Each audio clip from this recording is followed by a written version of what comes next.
What do you think of when you hear medieval surgery? Axes, saws, organs being torn out? Probably not very pretty.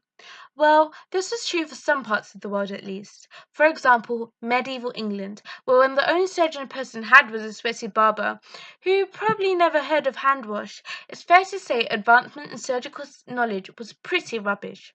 But whilst Europe was going through their dark ages, the golden age was happening in the Islamic world, with the emphasis of the value of knowledge in the Quran driving many to seek out new revelations. The progress of medicine was significant. New Arabic medical texts were key to understanding surgical techniques. The most influential surgical text was written by Abu Qasim Khalif ibn al-Abbas al-Zahrawi, or just al-Zahrawi for short.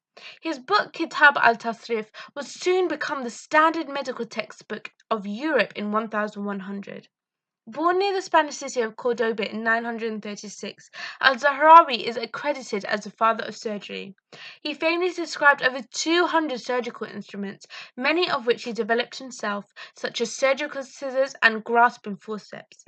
He detailed techniques such as applying ligatures for bleeding vessels and internal stitching using catgut. Oh, but don't worry, cat lovers, intestines don't need to be pulled out of kittens for this. Many of his procedures would revolutionize the fields in which he worked in. For example, he described a way to reset dislocated shoulders in a procedure which is today known as a Cochrane method.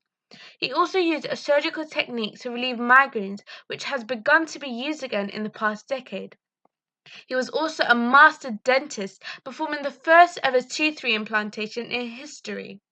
Al-Zahrawi's achievements are numerous, spanning a number of specialities. So if you're interested in discovering more, why not read the 33 volumes of his textbook? Today, this unsung hero's legacy continues to live on with every stroke of a surgeon's scalpel.